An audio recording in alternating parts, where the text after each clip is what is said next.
یہاں تک کہ کہا جاتا ہے کہ جیسے دوپہر کا وقت اتنی دیر ہو جائے گی، اتنی دیر ہو جانے کے بعد پھر اچانک لوگ افق مغرب کی طرف اپنی نظر جمائے ہوں گے کہ اچانک دیکھیں گے کہ روشنی پھیل رہی ہے۔ پریشان ہو کر کے جب پیچھے کی طرف دیکھیں گے تو دیکھیں گے کہ یہی سورج مشرق کے بجائے آج مغرب سے طلوع ہو رہا ہے، اور وہاں سے ہوتے ہوتے نصف نہار تک آئے گا اور پھر واپس جا کر کے ڈوب جائے گا۔ اس کے بعد سے اس کی کیفیت وہی پرانی مشرق سے طلوع ہونا اور مغرب سے غروب ہونا ہے۔ تو آپ صلی اللہ علیہ وسلم نے ارشاد فرمایا کہ سورج اللہ کے تعالیٰ کے لیے سجدے میں گر جائے گا، برابر ایسے چلتا رہتا ہے یہاں تک کہ ایک دن جب آخری دن آئے گا تو اللہ تعالیٰ اس سے فرمائے گا کہ ارتفعی، سر اٹھا، وارجعی، اور ادھر ہی واپس لوٹ جا جس سے تو آیا ہے۔ یعنی گویا کہ مشرق کے بجائے جو ہے وہ مغرب سے طلوع ہوگا، اور جب یہ وقت ہوگا تو سارے کے سارے لوگ ایمان لے آئیں گے۔ ساتھیوں، میں سمجھتا ہوں کہ یہ دن روئے زمین کا سب سے کالا دن ہوگا، سب سے مشکل اور پریشان کن دن ہوگا۔ یہ دن ایسا ہوگا کہ آج تک دنیا کے اندر بڑے مصائب آئے ہیں، بڑی پریشانیاں آئی ہیں، لیکن اتنا کالا دن، اتنا پریشان کن دن اس دنیا کے اوپر طوفان نوح بھی آیا ہے، اس دنیا میں دجال بھی آئے گا، اس دنیا کے اندر یاجوج اور ماجوج بھی آئیں گے، اس دنیا میں قوم عاد و ثمود بھی ہلاک کی گئی ہے، لیکن ایسا کالا دن ابھی تک آیا نہیں ہوگا۔ اس لیے کہ جب یہ دن آ جائے گا تو اللہ تبارک و تعالی اس دن توبہ کا دروازہ بند کر دے گا، کسی کی توبہ قبول نہیں ہوگی۔ اس کی دو صورت ہوگی۔ ایک صورت تو یہ ہے کہ انسان جو توبہ کرنا چاہے گا شرک سے، کفر سے، گناہ سے، اللہ تبارک و تعالی اس کی اب توبہ قبول نہیں کرے گا، اس کا ایمان نہیں قبول کرے گا۔ دوسری صورت یہ ہوگی کہ اس کے اندر ایمان تو ہوگا لیکن وہ اپنے ایمان سے ابھی تک فائدہ نہیں اٹھایا ہوگا۔ مسلمان ہوگا لیکن نماز نہیں پڑھتا ہوگا، مسلمان ہوگا لیکن قرآن کی تلاوت نہیں کرتا ہوگا، مسلمان ہوگا لیکن اللہ کا ذکر نہیں کرتا ہوگا، مسلمان ہوگا لیکن زکوٰۃ نہیں دیتا ہوگا۔ تو ایسے دونوں قسم کے لوگ جب سورت کو اس حالت میں دیکھیں گے تو توبہ کریں گے، لیکن اللہ تعالیٰ ان کی توبہ قبول نہیں کرے گا۔ ایک آدمی ہزاروں کو تکلیف پہنچایا ہوگا، ہزاروں کا مال کھایا ہوگا، لیکن وہ اب توبہ کرنا چاہے گا، لوگوں کے مال واپس کرنا چاہے گا، اللہ تبارک و تعالیٰ اب ایسا نہیں کرے گا۔ چنانچہ مسند احمد کے اندر اللہ کے رسول صلی اللہ علیہ وسلم کا فرمان ہے کہ آپ نے بیان فرمایا وَلَا تَنْقَطِعُ الْهِجْرَةُ مَا تُقُبِّلَتِ التَّوْبَةُ، ہجرت کا دروازہ اس وقت تک، ہجرت کی راہ اس وقت تک نہیں کھلی رہے گی، اس وقت بند ہوگی، اس وقت تک نہیں بند ہوگی جب تک کہ توبہ قبول کی جا رہی ہے، اور توبہ اس وقت تک مقبول ہوتی رہے گی یہاں تک کہ سورج مشرق کے بجائے مغرب سے طلوع ہو جائے۔ فَإِذَا طَلَعَتْ، جب سورج مشرق کے بجائے مغرب سے طلوع ہو جائے گا طُبِعَ عَلَى كُلِّ قَلْبٍ بِمَا فِيهِ وَكُفِيَ النَّاسُ الْعَمَلِ، تو لوگوں کے دل پر جو کچھ ہے اللہ تعالیٰ اس پر مہر لگا دے گا، اور اب جو ہے کسی کا عمل اللہ تعالیٰ قبول نہیں فرمائے گا۔ سنن ابن ماجہ اور مسند احمد حضرت صفوان ابن عسال رضی اللہ عنہ کی ایک حدیث ہے کہ آپ صلی اللہ علیہ وسلم نے ارشاد فرمایا کہ اللہ تبارک و تعالیٰ نے افق مغرب پر ایک اتنا بڑا دروازہ کھولا ہے جس کی پہنائی، جس کی چوڑائی 70 سال تک انسان چل کر کے اس کو پورا کر سکتا ہے، اور یہ دروازہ برابر کھلا رہے گا یہاں تک کہ مشرق کے بجائے سورج مغرب سے طلوع ہو جائے۔ جب سورج مغرب سے طلوع ہو جائے گا تو لوگ ایمان لے آئیں گے، لیکن اس وقت ان کا نہ ایمان قبول ہوگا اور نہ ایمان کی حالت میں جو نیک عمل کیا گیا ہے وہ قبول ہوگا۔ اس سلسلے میں علماء کہتے ہیں کہ اصل قاعدہ یہ ہے کہ خواہ ایمان ہے یا عمل صالح ہے، یعنی عمل صالح ہے کہ نیکی کرنا ہے، اگر اس کا سبب مغرب سے سورج کا طلوع ہونا ہے تو کوئی عمل قبول نہیں کیا جائے گا۔ یعنی وہ توبہ کیوں کر رہا ہے؟ اس لیے کہ اسے یقین ہوگا قیامت آنے والی ہے۔ وہ نماز کیوں پڑھ رہا ہے؟ اس لیے کہ یقین ہو گیا کہ اب جو ہے مغرب سے سورج طلوع ہو گیا ہے۔ تو مغرب سے سورج طلوع ہونے دیکھ کر کے جو آدمی نیک عمل کرے گا، جو آدمی توبہ کرے گا، ایمان لے آئے گا، اس کا یہ کوئی عمل اللہ تعالیٰ قبول نہیں فرمائے گا۔ لیکن جو آدمی یہ کام پہلے سے بھی کرتا رہا ہے، اگرچہ تھوڑی سی کمی وغیرہ رہی ہو لیکن نماز پڑھتا رہا، یہ کرتا رہا ہے، تو اللہ تبارک و تعالیٰ اس کے اس عمل کو جاری رکھے گا، اس کو اس کا اجر دے گا۔ ساتھیو، وقت کافی ہو گیا، اب آگے جو اس سورج کے نکلنے کے بعد اللہ تعالیٰ علامت کے طور پر کہ لوگوں کے جس چہرے پر نشان لگا دے، وہ چیز جو ظاہر ہوگی وہ دابۃ الارض کا خروج ہے، جس کا ذکر ہم آپ کے سامنے اگلی مجلس کے اندر رکھیں گے۔ تب تک کے لیے آپ سے رخصت چاہتے ہیں۔ اللہ تبارک و تعالی ہم میں سے ہر شخص کو ایسی صورتحال پیدا ہونے سے پہلے ایمان اور توبہ کی توفیق عطا فرمائے۔ والسلام علیکم ورحمۃ اللہ وبرکاتہ۔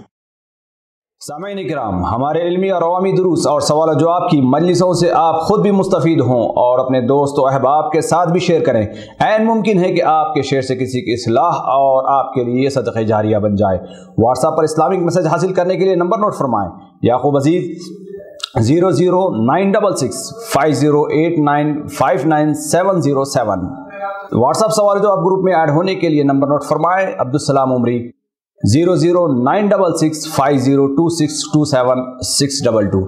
نمبر بھیجتے ہوئے نام اور پتہ ضرور لکھیں۔ اسی طرح ہمارے یوٹیوب چینل اسلامی دعویٰ کو ضرور سبسکرائب کریں تاکہ ہماری ہر نئی اور اہم ویڈیو کی اطلاع آپ کو فوری حاصل ہو جائے۔ تمام دروس، مقالات اور سوال و جواب سیریز کے لیے ہماری مشہور ویب سائٹ www.islamidawah.com کا مشاہدہ کرتے رہیں۔ السلام علیکم ورحمۃ اللہ وبرکاتہ۔